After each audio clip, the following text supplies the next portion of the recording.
Online class में आपका स्वागत है, अभिनंदन। आज हम पढ़ेंगे समास।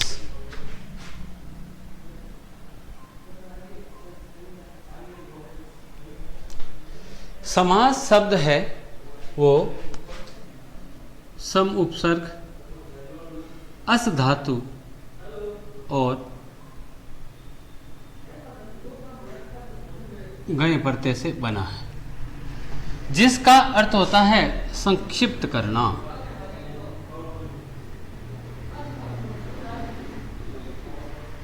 अर्थात दो पदों को मिलाना क्या कहलाता है? समास कहलाता है। जैसे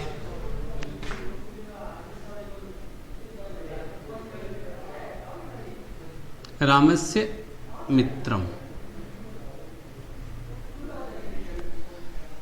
ये दो पद हैं। इन दो पदों का अर्थ होता है राम का मित्र।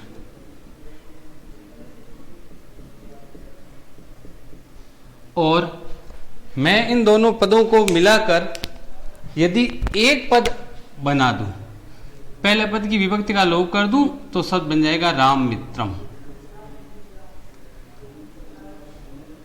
तो एक पद बन गया, एक शब्द बन गया। इसका अर्थ भी यही होता है, राम का मित्र। तो इस प्रकार ये इसका क्या हो गया? संक्षिप्तीकरण करना हो गया, अर्थात मिलाना। तो इसलिए यही समास है, अर्थात दो पदों को मिलाकर एक पद बनाना समास कहलाता है।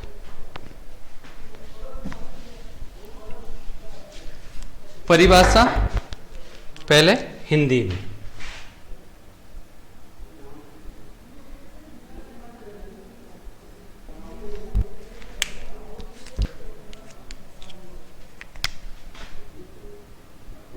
दो या दो से अधिक शब्दों, शब्द को संस्कृत में पद बोलते हैं, इसलिए हम कह सकते हैं पदों। एक ही बात है, शब्दों को या पदों को, परंतु संस्कृत पढ़ेंगे और पढ़ रहे हैं, इसलिए हमें पदों शब्द का प्रयोग करना है, शब्द शब्द का प्रयोग नहीं करना। तो दो या दो से अधिक पदों के मेल को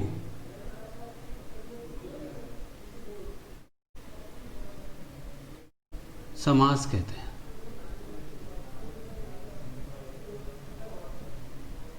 जब हिंदी में ये परिभाषा पूछे तो ये परिभाषा लिखनी है। अगर हमारे संस्कृत विषय में अगर परिभाषा पूछे तो ये परिभाषा नहीं लिखनी है। तो परिभाषा किस में लिखनी है? संस्कृत में पूछे तो संस्कृत भाषा में लिखनी है। परिभाषा संस्कृत में होती है समसनम समास है। तो जब संस्कृत में परिभाषा लिखे तो ये परिभाषा लिखनी। अब समास में सामान्यतया दो पद होते हैं। जैसे उदाहरण देखें तो ग्राम गत, ये दो पद हैं, ये मिलाकर एक पद बना दिया गया, परंतु वास्तव में इसमें दो पद हैं, एक ये और एक ये। ग्राम है और गत है। एक पद है ग्राम है, इस पद का नाम है पूर्व पद। क्या नाम है? पूर्व पद। और जो बाद में होता है उसका नाम होता है उत्तर पद। इस प्रकार समास में दो या दो से अधिक पद होते हैं। पहला पद को बोलते हैं पूर्व पद और दूसरे पद को बोलते हैं उत्तर पद। अब समास के भेद यानी प्रकार।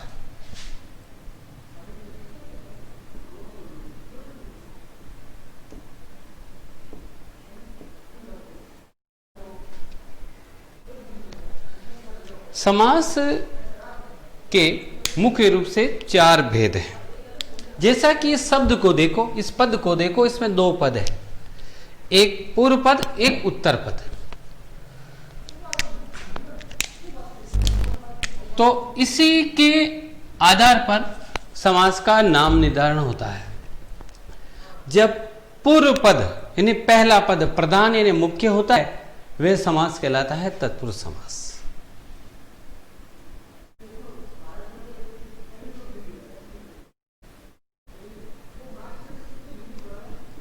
वह समास जिसमें पूर्व पद प्रधान होता है, यानी पहला पद प्रधान या मुख्य होता है, वो कहलाता है तत्पुरुष समास। ये कौन सा पद है? द्वितीय पद। जब ये द्वितीय पद प्रधान होता है, वह समास कहलाता है अव्ययी भाव समास। अव्ययी भाव समास।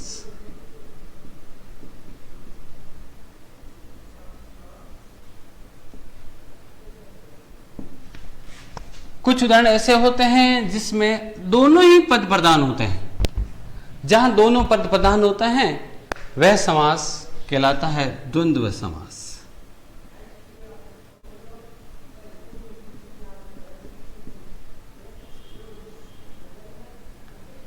और जहां दोनों ही पद पहला और दूसरा प्रधान नहीं होता, मुख्य नहीं होता, वह समास कहलाता है बहुव्रीहि समास।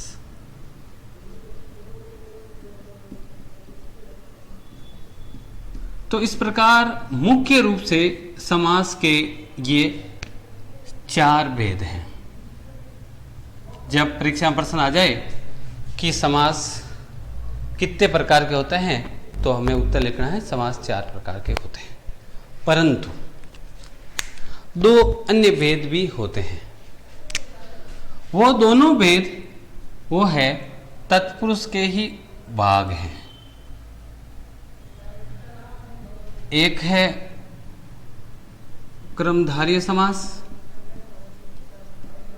यानी तत्पुरुष समास के उपभेद हैं, इसलिए उनको अलग से नहीं गिनते। और दूसरा है द्विगु समास। तो इस प्रकार से समास के कुल 6 भेद होते हैं, परंतु मूल रूप से समास के 4 भेद होते हैं। हम 9वीं कक्षा में पढ़ रहे हैं और 9वीं कक्षा में ये 6 के 6 समास हमारे पाठ्यक्रम में नहीं है। हमें केवल उन्हीं समासों का अध्ययन करना है जो हमारे पाठ्यक्रम में है। तो 9th क्लास में यानी 9वीं कक्षा में इन 6 में से 3 ही समास हमारे कोर्स में है, हमें 3 का ही अध्ययन करना है। एक है तत्पुरुष समास, दूसरा है बहुव्रीहि समास और तीसरा है द्विगु समास। इसलिए हम इस वर्ष 9वीं कक्षा में इन 3 का ही अध्ययन करेंगे। तो अब पढ़ते हैं नंबर 1 तत्पुरुष समास। इसका आप स्क्रीनशॉट ले लें।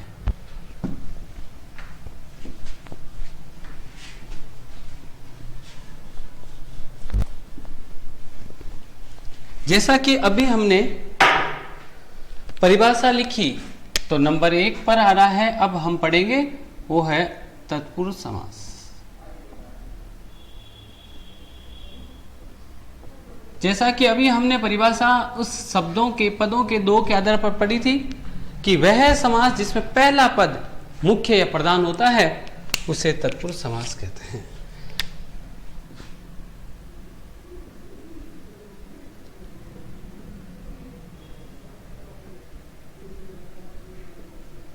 वह समास जिसमें प्रथम पद, प्रथम शब्द, जिसको संस्कृत में पद बोलते हैं, प्रधान, प्रधान का मतलब मुख्य होता है, उसे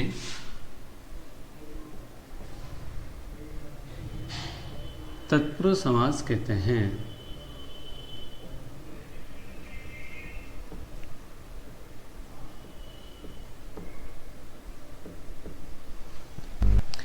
अब परीक्षा में प्रश्न ये नहीं आएगा कि समास किसे कहते हैं, समास कितने प्रकार का होता है, उनके नाम लिखो।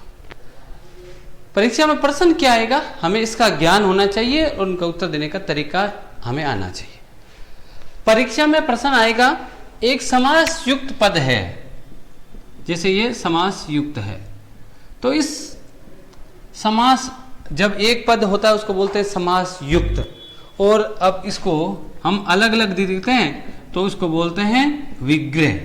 तो समास युक्त, जब समास युक्त है तो उसका क्या करना, विग्रह करना, और समास विग्रह मतलब टुकड़े, विग्रह है तो उसका क्या करना, युक्त करना, और समास का नाम बताना। तो प्रश्न आएगा समास युक्त के संस्कृत में विग्रह करके उसका नाम बताना, और समास विग्रह का समास युक्त करके उसका नाम बताना। तो इसलिए हमें तत्पुरुष समास जब आते ही पहला पद अगर प्रधान होगा तो हमें पता चल जाएगा ये तत्पुरुष समास है, हम उसका नाम आसानी से लिख सकते हैं। अब हमें यह आना चाहिए कि संस्कृत विग्रह कैसे करते हैं और समास युक्त कैसे करते हैं। पहले पढ़ते हैं संस्कृत में विग्रह।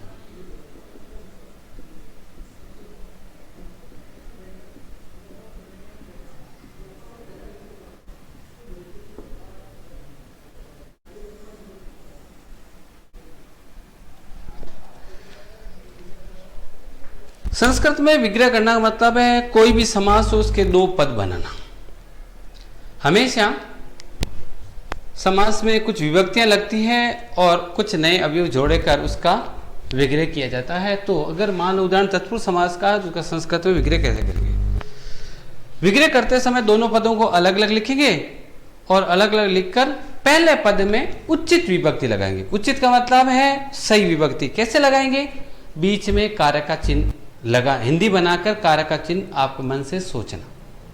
जो कारक का चिन्ह आता है, जो कारक जिस नंबर का है, कर्ता ने, कर्म को, करण से, ऐसे अगर से आता है वो कर्ण कारक का चिन्ह है तो 3 नंबर पर कर्ण कारक है तो तृतीय विभक्ति लगेगी।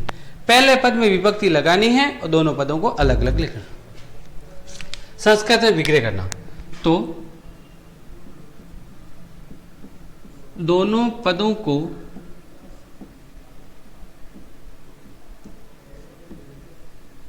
अलग अलग लिखकर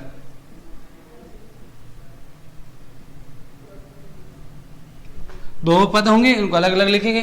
अलग अलग लिखकर प्रथम पद में, पहले शब्द में, प्रथम पद में उचित विभक्ति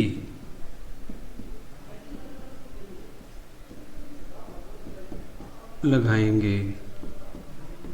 अब उदाहरण देखो, ये उदाहरण है ग्रामगत। इसका संस्कृत में विग्रह करेंगे। पहले इसको देखेंगे इसमें कौन सा समास है। इसके लिए पहला पद क्या है, ग्राम, वो प्रधान है, मुख्य है। गत का मतलब गया, ग्राम का मतलब गांव, गांव गया। गांव की जगह अगर हम घर लिख दें तो भी कोई परिवर्तन नहीं होगा, क्योंकि जो व्यक्ति गांव जाएगा वो अपने घर ही जाएगा। इसलिए ये पद है वो प्रधान है या मुख्य है, इसलिए ये उदाहरण तत्पुरुष समास का है। अब आपको करना है संस्कृत में विग्रह। तो संस्कृत में विग्रह करते समय क्या करना, दोनों पदों को अलग अलग लिखना। एक लिख दिया ग्राम और दूसरा लिख दिया गत है। दोनों पदों को अलग अलग लिखकर प्रथम पद में, ये प्रथम पद है, उसमें उचित विभक्ति लगाएंगे। अब उचित कैसे लगाएंगे, दूसरी से लेकर सप्तमी तक विभक्ति लगेगी। कैसे लगेगी, उसके लिए आपको इन दोनों पदों को हिंदी बनाओ। ग्राम का मतलब क्या होता है, गांव। गत का मतलब क्या होया, गया। गांव गया, तो यहां बीच में कोई कारक का चिन्ह आएगा। गांव को गया। वैसे गत का मतलब जाना होता है, ये गति अर्थक धातु है। गति अर्थक धातु में द्वितीय विभक्ति लगती है। और यहां देखो हिंदी क्या हुई, को किस कारक का चिन्ह है, कर्ता ने कर्म को, कर्म कारक का चिन्ह है। कर्म कारक कितने नंबर पर, 2 नंबर पर, इसलिए यहां कौन सी विभक्ति लगाएंगे, द्वितीय विभक्ति। यहां जो कारक का चिन्ह आएगा उसके हिसाब से पहले पद में उचित विभक्ति लगाएंगे। तो दूसरी व्यक्ति एक वचन तो हो गया, ये होगी दूसरी व्यक्ति का एक वचन। ग्राम का ग्रामम तो हो गया उत्तर, ग्रामम गत है। दूसरे पद में कोई परिवर्तन नहीं करना है। अगला उदाहरण देखो, हस्तलिखित। दो पद है, हस्त का मतलब हाथ, लिखित का मतलब लिखा गया। संस्कृत में विग्रह करना, दोनों पदों को अलग अलग लिख दो। एक हो गया हस्त, दूसरा हो गया लिखित। दूसरे पद में कोई परिवर्तन नहीं करना। अब पहले पद में क्या लगानी है? उचित विभक्ति। उचित विभक्ति के लिए पहले उसकी हिंदी बनाओ। हस्त का मतलब क्या होता है? हाथ। लिखित का मतलब लिखा। अब बीच में कारक का चिन्ह लगाओ। हाथ को लिखा, नहीं हुआ। हाथ में लिखा, नहीं हुआ। हाथ से लिखा। सही देखो, वाक्य सही हुआ कि नहीं हुआ? हाथ से लिखा। तो ये से किस कारक का चिन्ह है? कर्ता ने कर्म को कर्ण से। किस कारक का चिन्ह है? कर्ण कारक का। कर्ण कारक कितने नंबर पर? 3 नंबर पर। इसलिए प्रथम पद में विभक्ति लगानी है। कौन सी विभक्ति? तृतीया विभक्ति, एक वचन। तो शब्द है हस्त, इसकी तीसरी विभक्ति एक वचन होते हैं हस्तेन। तो हस्त बन गया हस्तेन। तो इस प्रकार प्रथम पद में उचित विभक्ति लगाकर दोनों पदों को अलग अलग लिखना। एक उदाहरण और देखो, देखें।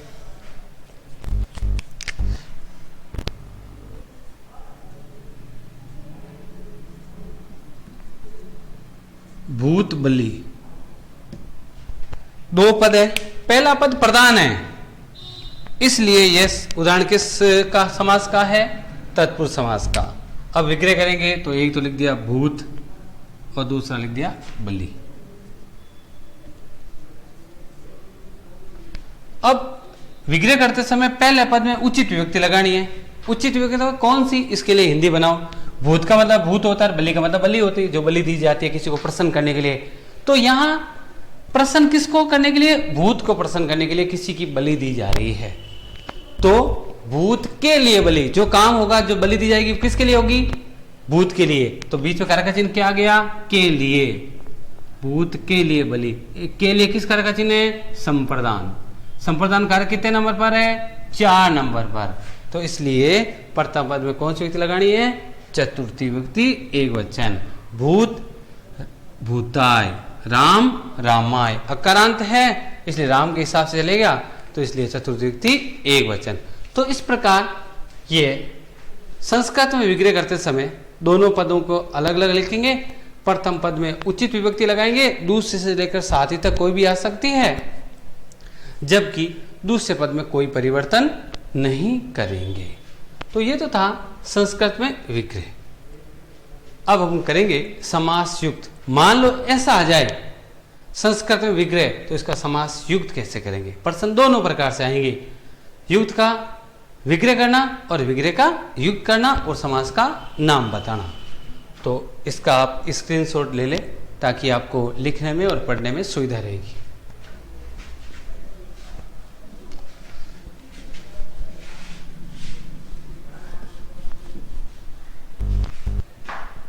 अब समास युक्त।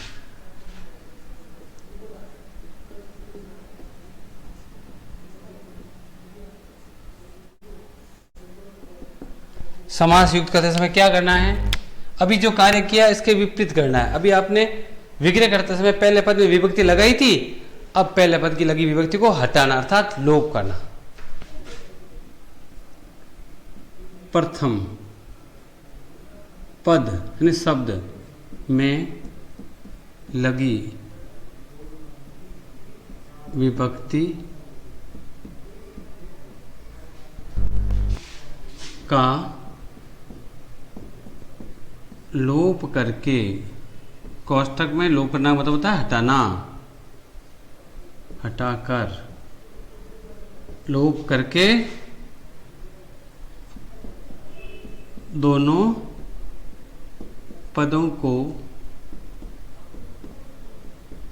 मिला देंगे। इस बार आपको पहले पद की विभक्ति का लोप करना है, हटाना, दोनों पदों को मिलाना करना, बस और कुछ नहीं करना, मिलान करना है। जैसे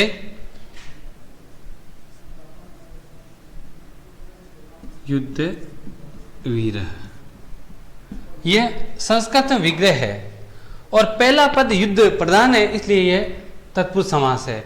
अब आपको इसको करना है समास युक्त। तो युक्त करते समय पहले पद, यही है पहला पद, इसकी विभक्ति का लोप करेंगे, अर्थात जो विभक्ति सूचक अवयव है उसका लोप करेंगे। तो इसमें विभक्ति कौन सी लगी है? राम्य, युद्धे, सप्तमी विभक्ति एक वचन है, इसको हटाएंगे तो मूल पद क्या बन जाएगा? युद्ध। तो पहले पद में लगी विभक्ति का लोप कर दिया, दोनों पदों को मिला दिया, बस ये काम करना है। विग्रह करते समय पहले पद में विभक्ति लगानी है और युक्त करते समय पहले पद की विभक्ति का क्या करना? लोप करना।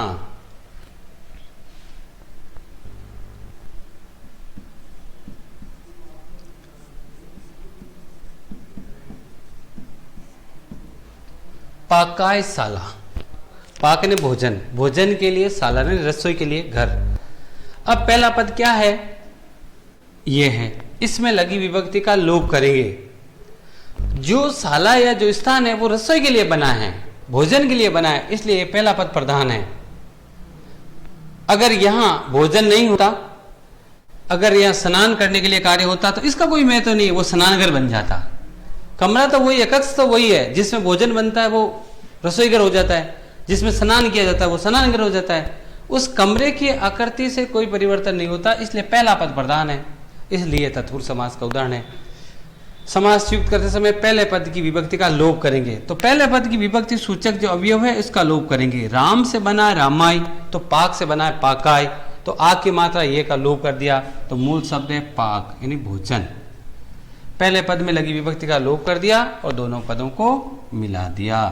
दूसरे पद में कोई परिवर्तन नहीं होगा, नहीं तो तोड़ते समय करना, नहीं जोड़ते समय करना। तो सद बन गया पाकशाला। अब अगला और अंतिम उदाहरण वो है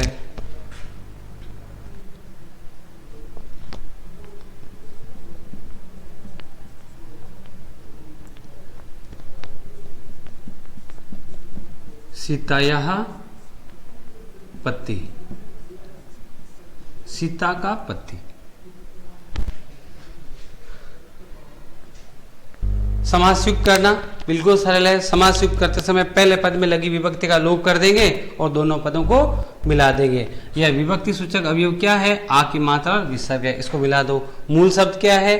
सीता, तो ये हो गया सीता। पहले पद में लगी विभक्ति का लोप करेंगे और दोनों पदों को मिला देंगे, ये मिला दिया।